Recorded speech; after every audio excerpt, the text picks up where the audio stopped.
you got to create a safe space for adults to be able to make mistakes so that they are willing to learn and engage. That's the only way that you're going to make progress as a school. And it's the same thing with DEI work.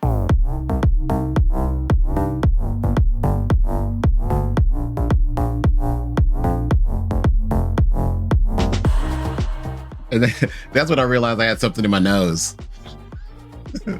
Okay, welcome back, everybody, to another exciting episode of the Undisrupted podcast. Adam, despite what's in your nose, I wonder, what are your thoughts on posting things on social media? Because I've gone rounds and rounds with administrators, as an administrator myself, that school leaders, I was told at one point, turn off the Twitters. I had an assistant superintendent telling me, he's like, stop posting. And I said, why? And he said, well, because you're making the state mad, because I was coming after the state of Texas for something, and I was really mad about it. And so probably should have said some of the words I said, but it actually made change happen, which was interesting. But what are your thoughts? Should school leaders post on social media? Yes, no. Should we just be ourselves and be honest, or do we have to do that guarded? Yeah, it's tricky these days, right? Yeah, it depends on I guess it depends on what they're posting. If they're posting links to their OnlyFans, that's bad. Leaders shouldn't necessarily post all that stuff. But it is interesting. We do want our leaders to be involved and share, because here's the thing: if you don't tell your story, somebody else will. And it won't be the accurate story. So I am a big fan of leaders, tech leaders, school leaders, teachers, librarians, everybody getting out there, social media, telling everybody all the good things that are happening each and every day in your building, because it only takes one instant for someone to talk about something bad that happened in your school. Like we're just starting up school down here, and I'm pretty sure parents are blasting our schools on the car pickup lane, how long it takes to drop the kids off and all that stuff. Every year. I was tempted to do that yesterday because it took me 30 minutes to drop my kids off, but I didn't. But those are those things that schools get hammered with. But if a leader goes in there and posts some great things about kids' first day of school, how wonderful the kids are, those smiling faces, that's that counter narrative to the miserable drop-off line that kids had. Or if the kids are smiling, getting out of the cars and high-fiving, those are the things you want to share, because that's the good side of the carpool lane and all that stuff. Now, the question is too many platforms and which ones do you post on? But that's another debate for another day. What do you think about that? I think you're right. And I think it's funny that you said you didn't, you frustrated about the car pickup line. You've only recently left the school. So you're still kind of having that empathy toward the school leader. I'm now like 4 years removed. So yesterday when I found out that my daughter wouldn't have her Chromebook by like the second week, I was like, how dare they? This is a travesty. Meanwhile, like flash back 4 years ago when I was the one telling parents, hey, by the way, we're a little late because we got to get these, have some patience and grace. But the thing was, I would like explain why. And I think that transparency is an important part of what we post too. And I think that's something that is a challenge, because there is so many times where we feel like, well, if we say too much, then we're going to kind of, perjure ourselves or whatever. And so I think that's where the challenge comes. But enough about what my thoughts are, because we do have an actual live living person that's in schools right now, Henry Turner, Henry J. Turner. The J stands for Justice, principal at Newton North High School. You can follow him at Turner HJ on the X Twitter thing. He's written last year. He dropped a book called "Change the Narrative: How to Foster an Anti-Racist Culture in Your School." Henry, first of all, welcome to the podcast. Secondly, what's your thoughts on the postings of socials? Because I know you're pretty active on social media. Well, thanks, guys. Super excited to be with you. I agree. I think the question that Adam posed is the right one, which is like, what's the platform that you're using? Why are you using it? So, I think that it's good for your school when you're advocating for kids, and I think that when you're on something like Twitter or Instagram, that you are posting something that you would say in front of a group of people, right? Because you're going to get called to account for that. And so, whether it's an article that I'm sharing, or a leadership strategy that I'm sharing, or even an opinion that I have, it's authentically me, and it's something that I would be more than happy to say in front of a group of 4,000 parents, which are the number of parents I have. So I know that that's what's going to be read about me, and it creates the image of who I am, and it has to be authentically me. It also, I also think about, is it going to help my school? And while I have a separate personal account from my school account, that I still know that I'm a representative even when off hours, and so I want to make sure that I do that. But I also think, just one other quick strategy is, our new superintendent. She went on some parent Facebook groups and was clarifying Oh, misinformation. And I Yeah. know in my community that I live in, is that parent Facebook group can really spin and can get out of hand and can become really, really negative with a lot of right. false information. Hmm. And I just thought, her diving in to our parent Facebook group was really in my district was a great strategy, because it helped to just like demonstrate who she was, answer questions, and show people that we're actually following this, and that's another way to clarify information. So I thought it was a great strategy. Yeah, it's interesting. Like I always think about a podcaster that I listen to, Bomani Jones, on ESPN, and he made this statement about posting on social media. He said you post for one or two reasons: to inform or to perform. Hmm. And so Uh-huh. I think about that anytime I'm making a post. I'm like, oh, this is like an informational post that I'm putting out there, or is this a performative post? And performative post could just be like, hey, check me out, I'm out here celebrating with my family or friends. That's a performative post. I'm not informing anybody or anything. It's like, hey, look at me, we're having fun.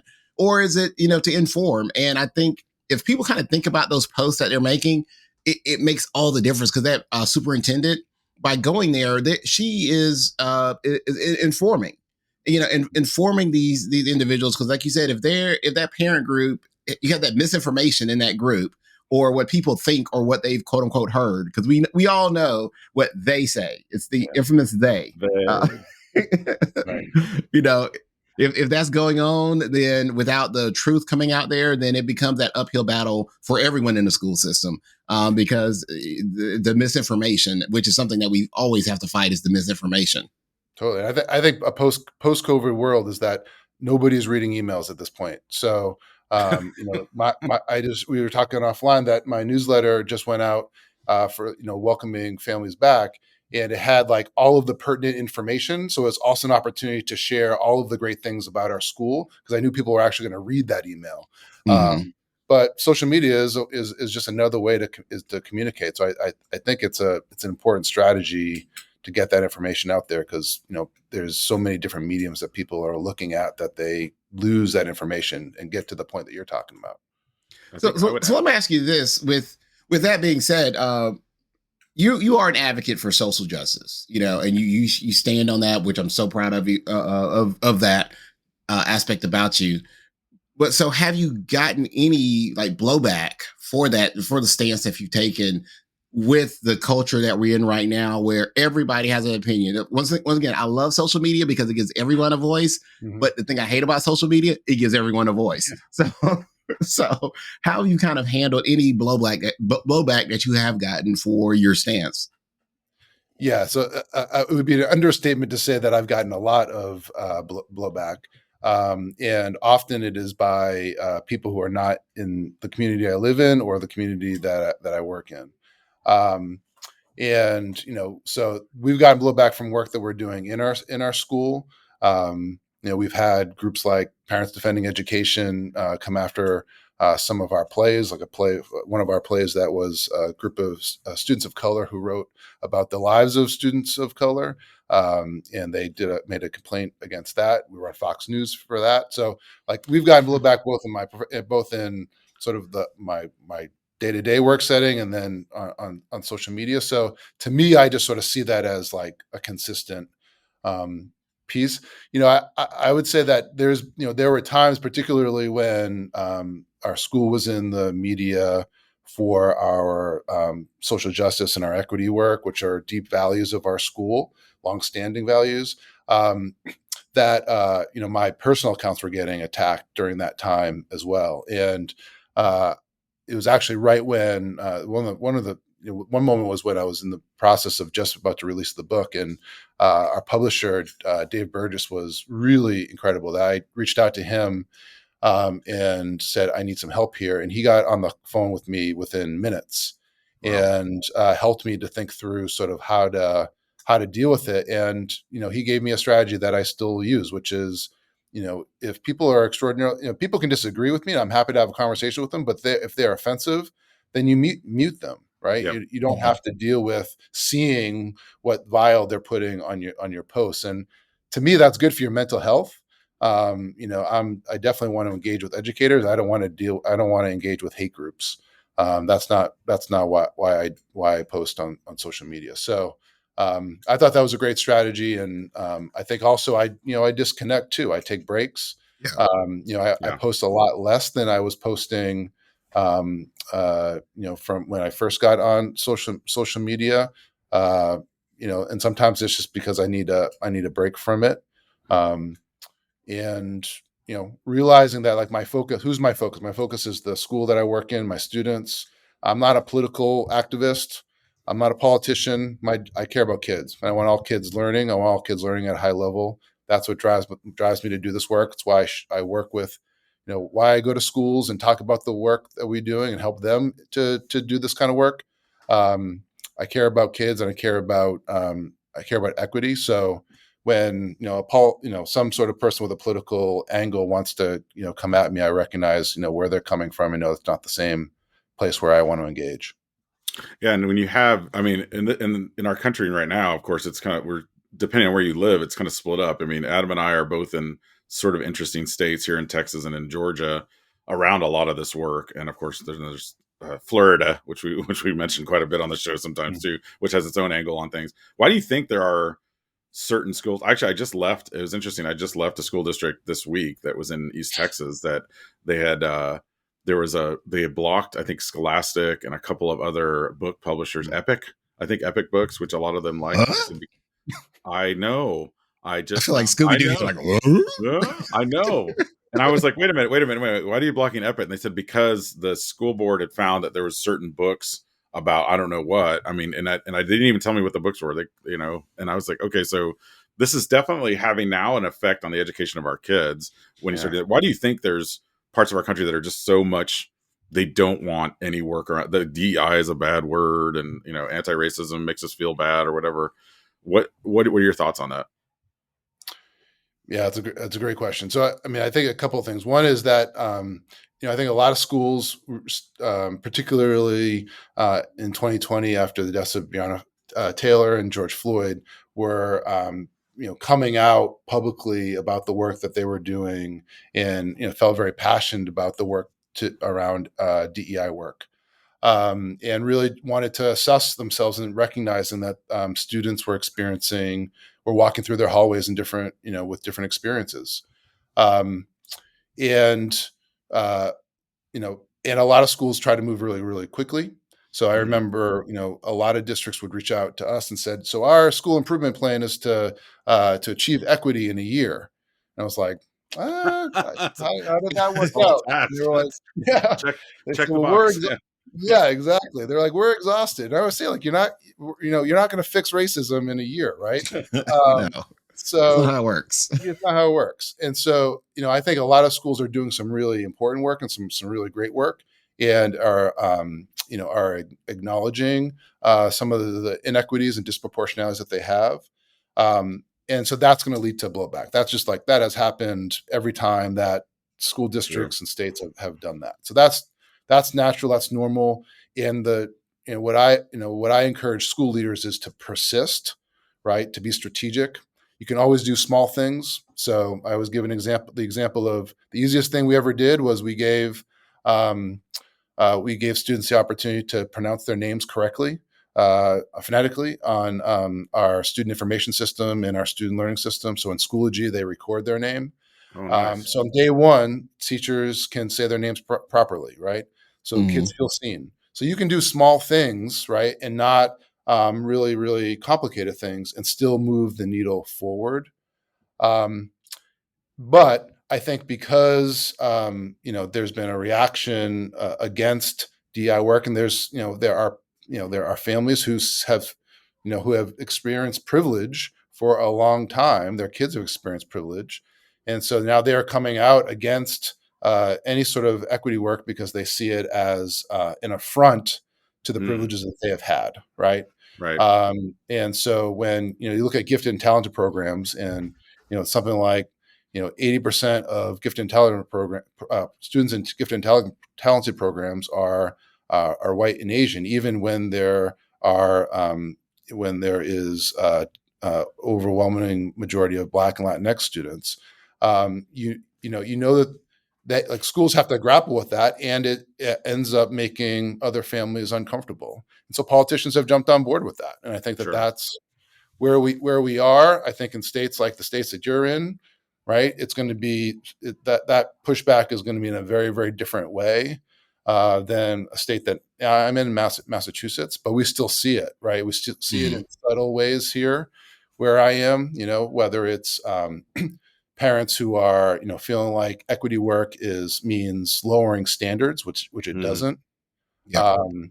So that's how we hear it, which may be different than how you're seeing it in your states, where it may be through policy. We're seeing it through subtle, subtle racist comments, or just subtle comments that are mean spirited towards the diversity of students that we have. Yeah. So you kind of mentioned this a little bit in your answer, but if I'm a school leader in an area where, let's say, the superintendent's not necessarily on board with the DEI work, but I may be a technology director, I may be a librarian, I may be a school principal, and I kind of want to, in my space, impact change. But I still want to keep my job, and I don't want to have to move. What would be some suggestions that you would give them on some ways where they could have an impact within their space, knowing that they don't necessarily have the support of a superintendent or a school board around quote DEI itself? What would you kind of suggest that they do? Yeah, so we share several strategies in our book, because I think that because those are the leaders that we really want to connect with. None of us want to lose our jobs, right? And so we need to be strategic in order to create change in our district. And I also think like we have to start small. So the schools that we're saying we want to provide, we want to create equity within a year, like they weren't thinking about strategy, they weren't thinking about scale, right? And so we have to start small. So the example of like how do we use technology to allow for students to say their names, right? Like that. Those are easy things that no one's going to go to a school board Right. meeting again to fight against that, right? Like they Right. they can't say a kid's names. So like the things that you want to think about, like what are the instructional strategies, right? So I would say UDL can be an anti-racist strategy if we recognize the diversity of the classroom, right? And so Right. what does that mean? It means getting to know students right from the get-go, getting to know who they are as people, getting to know their backgrounds and their identities, and doing some connector warm-up activities that are about learning about where do people come from and what is their background. Like learning, like doing those kind of things help kids to feel seen. And then thinking about like what are the instructional strategies? This is the UDL. What are the instructional strategies that I'm going to use to allow for a student to incorporate their whole self so that they can achieve at a high level, right? That's the belonging piece. That's the connection piece. And then thinking about student safety, right? So as an instructor, like, we talk about this experience, whereas, I've seen schools where, and I've been a part of schools where teachers give students the opportunity to debate whether to use the N-word in Huckleberry Finn, right? Like that shouldn't happen, right? That's not a strategy, because like if I'm a Black student and I'm one of the few Black students in the class, and all my classmates are saying, yeah, it's okay for us to use the N-word, like that doesn't make me feel safe. Yeah. Right. So like we need to think about what are the ways to help make sure that every kid feels safe. Again, if you do that, if you think through that lens, you're then going to make all kids feel safe. And I always say that anti-racist work is good for all kids.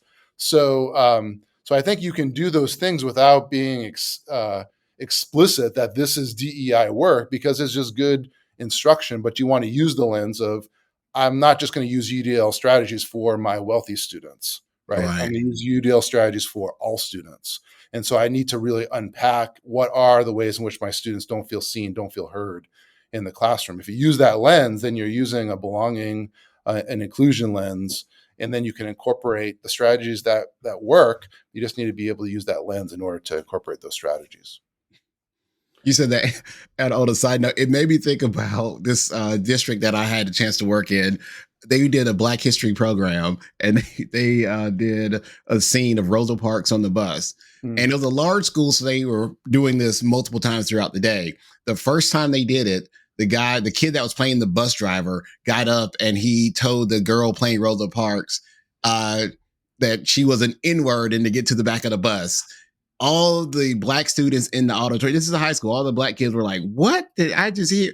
And it was just like dead silence. And then everybody was like, ooh, the next time they did the play, they took that out. But it was one of those things where the students that were putting it together did not represent the entire student population. And they made the call that it was okay to say that. And the teacher was like, sure, did not understand the impact that would have on the entire school when the students heard that being said from, and the awkward position that they put that student in that said it, because now all the kids felt some kind of way toward that kid that said it. And he was just doing what he was necessarily instructed to do by the teacher. Said, oh, it's okay, say it. She gave him a free pass to say it. It didn't go well. And so I'll be real quick to your question about like what can principals do or other leaders, right? Like that's demonstrating a lack of cultural responsiveness, right? Like, so how do you help teachers to, like, they're going to make mistakes. So how do you help teachers to learn that? And, any of those kind of scenarios, historical scenarios, are ripe with problems. So like that's where like school leaders can be really helpful in helping teachers to recognize, like, how do we make sure that everyone feels safe in the room. And to that, I'm glad you mentioned mistakes, because that's one thing I think sometimes we get so caught up in, and this is on both sides of the conversation. Mm-hmm. We automatically want to fire somebody when they feel as though that they've done something that's wronged someone, when it should be a learning experience. Carl speaks a lot about failure in his book. And it's one of those things where sometimes we're going to get this stuff wrong in the process of equity work. And just understand that the person got it wrong. It doesn't mean they're a hateful person. It doesn't mean they're a bad person. You don't have to label them as such. But as long as we grow from it and improve upon it the next time and how we're implementing it, I think that's where we ultimately want to go. Because if someone feels that they're going to get fired or ostracized, then they won't do it. And then we'll maintain the status quo. Agreed. Some of the hardest people in our schools are the people who want to win the anti-racist Olympics, right? The people who are willing to judge, whenever someone does make a mistake. Right. And the reality is the community that you have as a school leader, like, you are not going to be, I have a school of 300 teachers. Like, most of them are going to stay for a very long time, right? This is the culture that you have. And so you've got to work with folks. And so creating a place where people can take risks, like this goes to what both of you talk about in adult learning, is that you got to create a safe space for adults to be able to make mistakes so that they are willing to learn and engage. That's the only way that you're going to make progress as a school. And that's the same thing with DEI work. Yeah. Right. What happens to that person when they make a mistake and they're fired? What pathway are they on versus you've made a mistake, let's learn and grow from it? Because if they're fired for that mistake, guess what's going to happen? It's going to burn inside of them, and they're going to think this is the reason why, and they're going to become more angry and more. They're not going to be willing to think and change and grow because you've made failure in that case not an acceptable thing. But if failure is just a step along the process of their learning, then yeah, that's a different thing. You're really talking, and this is really a big part of culture and that cultural responsiveness and empathy, which is why when we pivot to something that has no empathy, artificial intelligence, there we go. We had to say it, Adam. It's in the podcasting. How are you wrestling with that? I mean, this is a different kind of animal in certain ways. I just got back working with the high school for 2 days, full staff, just going through every bit of it. It was amazing and enlightening. I'll just say the work when we started bringing it up, because I think the misconceptions around AI are very interesting. And when they actually got in and used it, they're like, oh, this isn't really all that smart. And I'm like, yeah, it's like a rough draft, guys. It's not like super, it's not going to take over your teaching profession. But what are your thoughts as a high school leader? You're going to be wrestling with this a lot because the kids, 13 and up, they can use it. And I'm sure there's some teachers that are concerned about that. Regulations, what do you think? So my doctoral works on is on adoption of large scale technology systems in schools, and so I've been thinking a lot about this for a long time, and thinking through my equity lens is that like there's a lot of I just have a lot of questions about what AI is going to be bringing to our schools, um, and so we need to be doing that, asking a lot of questions Right. without sort of like promoting it as like this is the thing that is going to save us, right? Which is, I think, I think looking back to what we were doing 5 years ago is that we were, whether we were consciously doing it or not, we were saying that about social media, right? Like this is going to be the next amazing thing. And people were jumping on board, and we were blinded to the consequences that we were just talking about, That right? we're now feeling. Um, Yeah. Yeah. yeah, and so the same thing should be with AI. Is that like we should, I actually just responded to someone's post yesterday on LinkedIn that we should be asking questions about like how is it going to enhance my classroom? How are students going to learn more through AI? Like how are they going to be empowered? And how do we make sure that students know that they can't plagiarize by using AI, right? That we want them to learn how to write, and that we're going to have robust policies to make sure that students are learning, right? And I think our policies should be not punitive in the nature of like it destroys a kid's life. We should be helping them to learn, right? Why is it that we want them to learn how to write?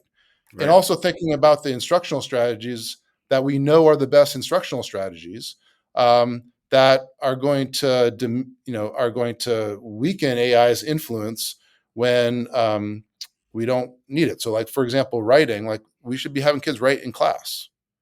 I always share with families that when we went one to one, the most transformative learning that I have seen in an English class is having kids writing their papers on separate Google Docs, and the teacher going bouncing around to the different Google Docs and saying, "Time out! You're all struggling with your thesis statements," and does a mini lesson on thesis statements. Like Love that it. couldn't have happened before one to one, and it's a really powerful way for kids to learn in the moment. Like you can monitor in that situation that kids aren't doing the rough drafts using AI, and you can also say, I've used ChatGPT to help me like think through my outlining for my next book. Like that's a great, as you said, a rough draft. Like it's a great way to help you kind of think through some things, and I think that could be a way to help kids to think through some of their ideas. One thing that I had heard that I think is a possible, probably not right now, but a possible way that AI could help provide some equity is as kids write their college applications, right? How does it help them to get some of their ideas flowing when we have students in my school are paying $40,000 a year for college consultants, right? Wow. And so like, so like what is who is cheating right now, right? The kid who like is taking the application and trying to do it on his bed, right? Mm-hmm. And the kid who is, or the family that's paying $40,000 for a coach who's reading over every single answer that they give, and probably some are giving more feedback than they should be giving, right? Like so I think that could be a way that it starts to level the playing field. I think that's powerful. The only other thing I would say is that the data that is being pushed into these systems right now are heavily biased, Yeah. and so we need to really be pushing these companies in terms of like what is the data that they're using and how are they making sure that what it's spitting out is unbiased and I think that's there's a lot of work there, and I think that goes to what I was saying earlier, which is like we should not be blinded to the potential pitfalls of these systems. And this is going to move really fast. I just heard someone give the analogy that because of the assessments that it's taken, that ChatGPT 4 is has 155 IQ equivalent, and that Einstein was a 160, and that the next couple of systems could be 1,000 times smarter, right? Like it's going to be Wow. moving. It's going to be moving fast, and it's going to be doing things that we have no idea what it can do at this point. And that we need to be really thinking critically about where does it impact our value system, and what is the information that's going in here, and thinking critically about what are the potential pitfalls, and not think blindly and just promote it. Yeah, I've heard trash in, trash out is what I've heard. So whatever Mm-hmm. you put into it is what it's going to output. It doesn't know the difference between what bias is. It only interprets whatever we're putting in as humans, and we all have a intrinsic bias in some ways. Yeah, And that's it great. doesn't know what it's right. It doesn't even know what it's giving you. You ask it the same question 5 times, it's going to give you a totally different answer. So, Oh yeah. Sounds like my daughter. Yeah. Why did you post that on TikTok? Well, here's the thing. No, Better the answer I get. I don't know. that's what I get. Yeah, looking at their fake watch, going, "Oh, look at the time. I gotta go." Yeah, I'll see you. So Henry, as we get ready to wrap, there's a question that we love to ask all of our guests. This is kind of like the piece of advice that you can give to all of the listeners out there with all the stuff going on in the world today, getting ready to go back to school, start all the things up. They're going to be ups and downs that we have. What is something that you do to keep yourself undisrupted? So I would say that the first thing that comes to my mind is that I check out when I need to. Mhm. And that can be in a variety of ways. So when I feel like this office that I'm in is is things are spinning, and I'm just like constantly I'm not out in the building enough. Like I go and check out and just sort of like hang out in the hallway and talk to kids, I love it. right? Just as a way to kind of chill. Or if I have a tough day, like what am I doing to, whether it's I'm cooking or I'm going for a workout or something like that, to check out. I write a lot about my yoga practice because that's definitely a way that I keep myself sane, right? And I do it in writing as well. It's another way to keep myself sane. So I would say that the thing that I do consciously is to say like, all right, time out. Yeah. And in decision making, in my role, and I think educators who make more decisions than air traffic controllers, school leaders. Sometimes we feel like we owe it to our school to make a decision quickly, and I always check myself and say like, I'm not ready to make this decision. And so I don't know is the best, or I'm not ready to answer that, are some of the best answers that I think I give in the moment, and then kind of check myself out and come back to be able to give that answer. Yeah. That's such wise advice, because I think we so quickly want to say yes or no to something. And sometimes the answer is, yeah, let me pause. I'm going to think about that, which gives them a response. And it's also honest. And then you come back to it. I have to ask, you just said something. So I'm going to ask this as we wrap up. You're writing another book, but I also heard you say something about writing about yoga. So I immediately thought Henry Turner's book, The Yoda of Yoga. Stretch you will. What's the book you're writing? Is it a yoga book? I wish it Give was a us a yoga little book. taste, just a little Yeah, snippet. yeah. I mean, it's going to take some time, but it's going to be it's going to build off changing the narrative. Yeah, but focus on student empowerment. How do we help prepare our students to be the future leaders that we want? There is going to be some tech and AI lens to it as well. But it's helping sort of think about what does student leadership really look like? How do we empower students so that they're ready to take on some of the social issues that we need them to take on in the future? Awesome. Where can people find out more about you and your great work? What are your preferred channels of communication? Because I know you're on a lot. Sure. So Twitter, certainly connect with me, Turner HJ, or Instagram, Turner_HJ. And then I have a biweekly newsletter, which you can go to henryjturner /subscribe, and connect with me there. The book has changed the narrative: How to Foster Anti-Racist Culture in Your School. Be sure to check out that book. It's available on Amazon through Dave Burgess. Great guy. I know Dave too. Awesome. Love Burgess and all the work that he's done to bring all of these voices out of education and make it to where we can all see it and have the ability to access it. So thank you so much for being a part of it. And for our listeners out there, everybody be sure to subscribe and like. Of course, we want you to also watch the YouTube, because if you're watching or just listening to this on your podcast channels, you're missing some amazing things like Adam's Knuckles and all the crazy backgrounds that we sometimes have, little snippets hidden behind us. So if you're watching us, please subscribe to the YouTube channel as well. This podcast was brought to you by All for Ed. He's Adam, and you can follow him at AskAdam3 on Twitter. And he's Carl, and you can follow him at Mr. Hooker. And remember, ladies and gentlemen, boys and girls of all ages, we are better together. And we are better Undisrupted.